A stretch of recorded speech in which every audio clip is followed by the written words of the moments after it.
Hai guys, apa kabar kalian? Semoga selalu sehat dan dilancarkan segala aktivitas yang kalian lakukan. Oke, kali ini saya akan merangkum alur film bergenre action keluaran tahun 2010 berjudul From Paris with Love. Film ini bercerita tentang dua orang agen rahasia yang memiliki kepribadian yang berbeda. James Reese adalah agen rahasia kelas bawah yang masih amatir, sementara Charlie Wex merupakan agen rahasia yang sudah profesional, tapi urak-urakan dan menjalankan setiap misinya layaknya seperti seorang gangster. Keduanya harus bekerja sama dalam sebuah misi besar demi menumpas organisasi pengganas yang bersarang di Paris, Prancis. Film yang dibintangi oleh John Travolta ini sangat seru dan full action. Kalau begitu kita langsung saja bahas kisah lengkapnya. Di awal film kita diperkenalkan dengan James Reese. Dia adalah pembantu pribadi duta besar Amerika di Prancis. Reese juga diam-diam merangkap sebagai seorang agen rahasia kelas bawah.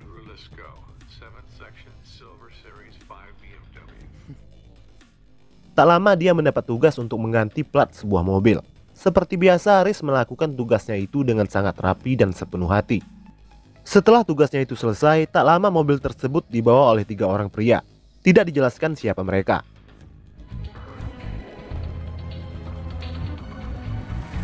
Reese sebenarnya bosan dengan tugas-tugas ringan seperti itu. Sebagai agen rahasia, dia sangat mendambakan tugas yang jauh lebih menantang dan memicu adrenalin.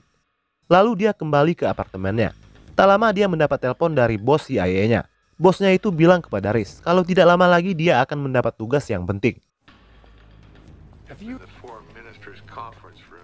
Reese tinggal bersama dengan pacarnya Caroline, gadis cantik asal Prancis. Setelah memamerkan gaun yang baru saja dia beli, keduanya langsung bermantap-mantap.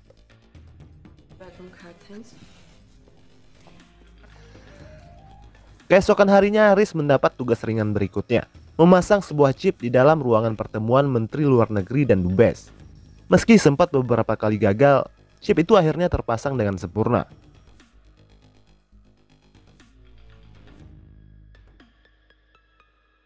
Setelah misinya tersebut sukses, Reese kembali ke apartemennya. Di sana dia mendapat kejutan dari sang kekasih. Caroline melamar Reese untuk menjadi suaminya, menggunakan sebuah cincin peninggalan dari ayah Caroline. Dia melakukan itu karena Reese tak kunjung melamarnya. Di tengah kemesraan mereka, Reese kembali mendapat telepon dari bosnya. Malam itu dia mendapat tugas membebaskan satu agen rahasia yang sedang ditahan petugas keamanan bandara. Pada saat yang bersamaan, Reese juga mendapat promosi dari bosnya itu. Tak menunggu lama, Reese langsung menuju ke bandara. Kemudian dia dibawa menemui seorang pria berkepala pelontos yang bertingkah seperti preman saat diinterogasi oleh petugas keamanan. Dia adalah Charlie Wex, seorang agen rahasia. Usut punya usut, dia ditahan karena hal yang sepele, di mana dia tidak mau meninggalkan minuman kaleng yang dia bawa. Sementara petugas bersikeras bahwa minuman tersebut tidak boleh dibawa masuk ke Prancis. Kemudian Reese menangani masalah tersebut dengan cara yang lebih diplomatik. Hingga pada akhirnya, mau tidak mau Wex diperbolehkan membawa kaleng minumannya. Pantas saja Wex tidak mau menyerahkan minuman kaleng yang bisa didapat dengan mudah di Paris. Ternyata di dalam kaleng itu, Wex menyembunyikan pistol kesayangannya.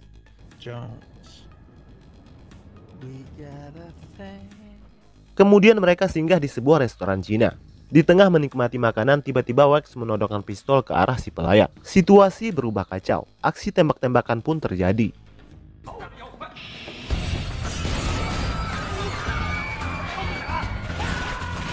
Dengan sigap, Wex mampu melumpuhkan mereka semua.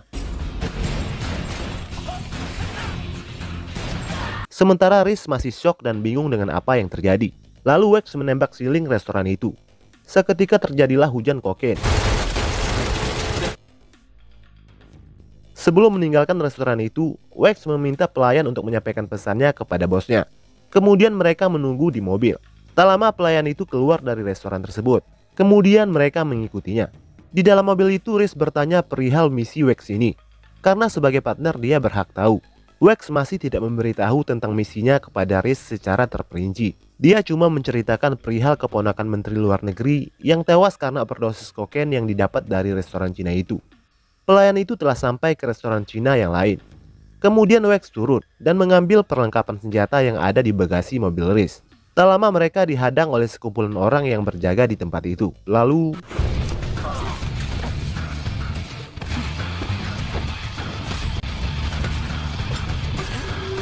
Wax melumpuhkan mereka dalam waktu yang sangat singkat. Tanpa menunggu lama, keduanya langsung memasuki restoran itu dari arah pintu belakang. Sambil memegang guci berisi bukti kokain, Riz terlihat kaku dan kebingungan, mengingat ini adalah misi penyergapan pertamanya. Sementara Wax yang berada di garda depan dengan mudah melumpuhkan orang-orang yang ada di sana satu persatu.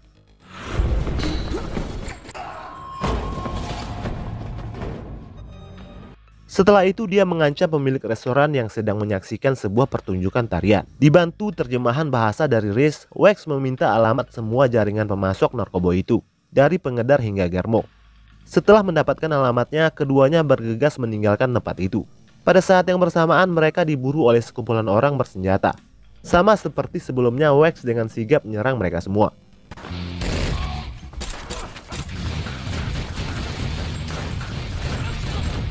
Dan semuanya tewas tak tersisa. Kemudian Riz menelpon bosnya demi melaporkan tentang aksi tak lazim partnernya dalam menjalankan tugas. Tapi bosnya itu bilang, ikuti saja apa yang dikatakan oleh Wax. Riz hanya mengikuti saja, selama misi mereka adalah misi resmi dari negara. Pada saat yang bersamaan, Caroline marah kepada Riz yang tak kunjung kembali. Keesokan harinya mereka naik ke Menara Eiffel. Di sana Wax membuat Riz terpaksa menggunakan narkoboy yang ada di dalam guci yang mereka bawa. Tujuan Wax adalah agar Riz yang tampak khawatir bisa sedikit lebih santai dalam menjalankan tugas. Di atas menara itu, Wax akhirnya memberitahu Riz tentang misi mereka yang sebenarnya. Misi tersebut bukanlah tentang kokain semata, tapi lebih besar dari itu, yaitu misi memburu organisasi pengganas. Organisasi pengganas itu mengubah uang mereka ke dalam bentuk bisnis narkoboy, sebagai kedok agar tujuan utama mereka tidak terdeteksi. Riz yang masih dalam pengaruh narkoboy tampak kaget dan ketakutan setelah mengetahui misi utama mereka. Setelah itu Wax membawa Riz ke sebuah tempat. Di sana mereka bertemu seorang mucikari, lalu Wax menyewa seorang wanita penghibur. Setelah itu keduanya pergi bersama dengan wanita tersebut. Tanpa sengaja di dalam lift, Caroline melihat Riz bersama dengan wanita itu. Keberadaan Caroline di sana untuk membeli kain. Riz marah besar kepada Wax yang membawanya ke tempat seperti itu tanpa memberitahunya terlebih dahulu. Dan ternyata tujuan Wax bukan hanya untuk wanita tersebut, tapi untuk mengintai aktivitas sebuah restoran dari tempat itu. Sementara Wax sedang bermantap-mantap dengan wanita itu. Pada saat yang bersamaan, Riz mencoba menjelaskan kepada Caroline tentang wanita yang dia lihat. Tiba-tiba dua orang datang dan langsung menyerang Riz. Lalu setelah itu Wax melacak keberadaan dua orang yang baru saja keluar dari restoran yang mereka intai. Selanjutnya mereka berdua pergi ke sebuah perumahan berpura-pura untuk memesan barang haram. Di sana mereka ditodong puluhan senjata.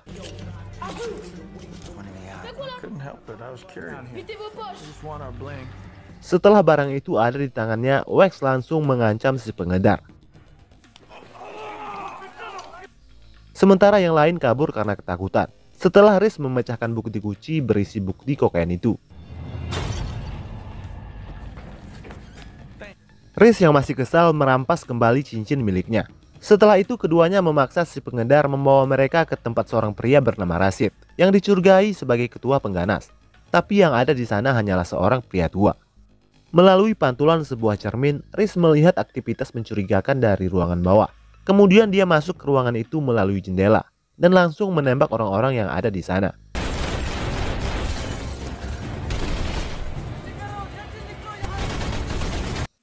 Misi Wax dalam menggagalkan kegiatan para pengganas yang sedang merakit peledak tersebut berhasil digagalkan.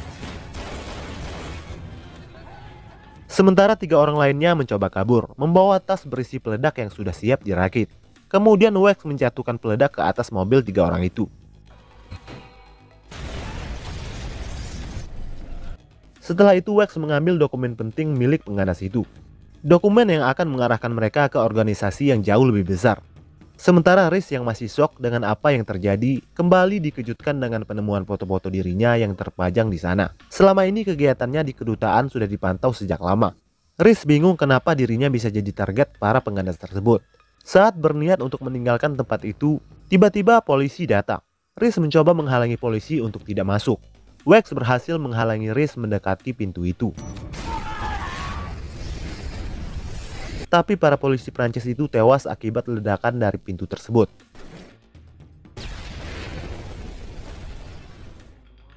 Malam harinya mereka berdua kembali ke apartemen Riz. Di sana juga ada teman Caroline bernama Nicole. Tak lama Wax mendapat sebuah panggilan telepon dari rekannya. Setelah makan malam, mereka berempat bercengkerama. Lalu ternyata Nicole yang berasal dari Pakistan itu adalah mata-mata dari organisasi pengganas. Wax tahu itu karena nomor Nicole yang ada pada setiap HP pengganas yang dia ringkus. Riz tidak percaya dengan semua tudingan Wax. Bahkan setelah Wax menemukan sebuah penyadap di apartemennya, Wax meminta cincin yang diberikan oleh Caroline. Karena pada cincin itu terdapat sinyal yang bisa melacak keberadaan si pemakainya. Riz dihadapkan pada sebuah dilema antara percaya pada Wax, partner yang baru saja dia kenal, atau pada Caroline, kekasihnya. Kemudian Caroline mengambil pistol yang tersembunyi di bawah meja. Lalu dia menembak Riz. Kemudian dia kabur. Wax berusaha memburunya. Di sini terlihat kalau Caroline bukanlah wanita biasa. Dengan sigap dia berhasil kabur, memanjat dan melompati dari ketinggian atap rumah. Kemudian Wax menyuruh timnya untuk melacak keberadaan Caroline dari nomor plat mobil seorang pria yang menyebutnya. Wax menemukan lebih dari satu kabel penyadap yang terpasang di apartemen itu. Riz sendiri masih tidak percaya kalau wanita yang dia cintai selama ini memata-matai dirinya. Tak lama Caroline menelpon Riz. Pada saat yang bersamaan, hacker kedutaan melacak keberadaan Caroline dari panggilan itu. Caroline menelpon Riz untuk meminta maaf. Lalu dia menceritakan 6 tahun yang lalu saat dia bertemu dengan seorang pria. Pria yang dia anggap telah mengubah cara pandangnya tentang hidup. Karena pria itu, Caroline berani melakukan apa yang dia yakini benar. Kemudian Caroline menutup teleponnya. Lalu dia menghampiri pria yang dia maksud. Dia adalah Rashid, otak di balik organisasi pengganas tersebut. Dari penyadapan itu, diketahui kalau pengganas itu akan merencanakan sebuah peledakan besar-besaran pada pertemuan delegasi Amerika untuk konferensi bantuan Amerika kepada Afrika. Kemudian Wax bergegas menuju ke sana. Untuk kali ini Riz terpaksa absen karena lukanya. Dia merasa ada sedikit kejanggalan. Jika tujuan utama pengganas itu adalah delegasi dari Amerika, kenapa yang disadap adalah apartemennya? Lalu dia mengobrak-abrik barang-barang milik Caroline demi mencari bukti yang menguatkan kecurigaannya. Lalu Wax mengejar mobil milik Rashid. Dia melihat Caroline duduk di kursi belakang mobil itu. Lalu Riz menelpon Wax. Dia bilang kalau Caroline tidak ada di dalam mobil tersebut. Kemungkinan Caroline sudah bergabung dalam pertemuan tersebut. Dan benar saja, Wax melihat di dalam mobil itu ternyata bukanlah Caroline, melainkan manekin yang digunakan oleh Rashid untuk mengelabui Wax. Lalu Riz memutuskan untuk pergi ke konferensi itu. Wax mencoba untuk menembak mobil Rashid, tapi dia mengalami kesulitan. Lalu dia memilih jalur yang berbeda.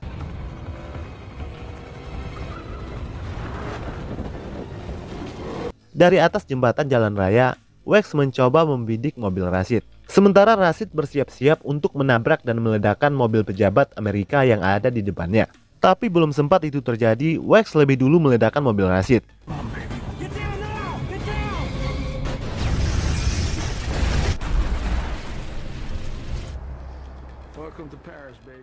Sementara Riz sudah sampai ke pertemuan tersebut.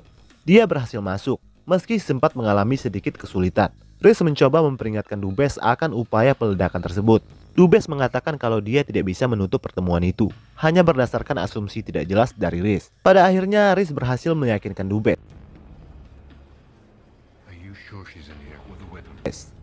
Dia berusaha menemukan Caroline, diikuti oleh bodyguard kedutaan. Tidak punya banyak waktu, kemudian Riz merampas pistol petugas keamanan dan menodongkannya ke arah Caroline, di mana di badannya telah terpasang peledak yang siap untuk diledakkan.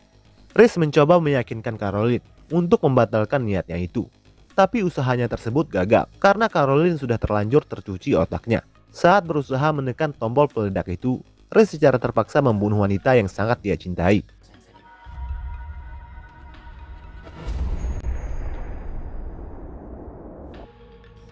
Konferensi akhirnya berjalan dengan lancar. Di akhir film terlihat Wax dan Riz sudah mulai menjadi partner yang cocok. Dan impian Riz untuk menjadi agen rahasia dengan tugas yang menantang akhirnya terwujud. Dan film pun selesai. Oke, secara keseluruhan filmnya lumayan seru guys. Chemistry kedua pemeran utamanya terasa begitu meyakinkan. Misi dua agen rahasia dengan karakter yang berbeda. Satu masih amatir dan satunya lagi sudah profesional. Sementara untuk kesimpulannya juga tidak perlu dijelaskan lagi, karena plot ceritanya sangat mudah untuk dipahami. Untuk pengalaman yang lebih seru, tonton saja full filmnya. Kalau begitu sampai jumpa lagi di video berikutnya.